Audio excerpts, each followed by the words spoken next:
Excuse me. Excuse me.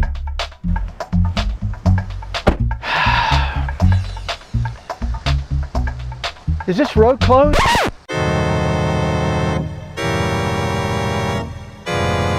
Yes, sir. It is. It's Apple Blossom Festival. I live right there.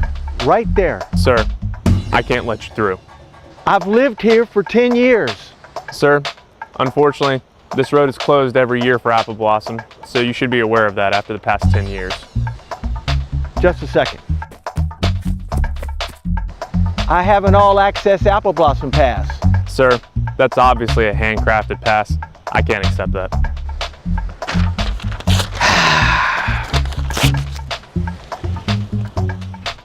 Can't believe he littered.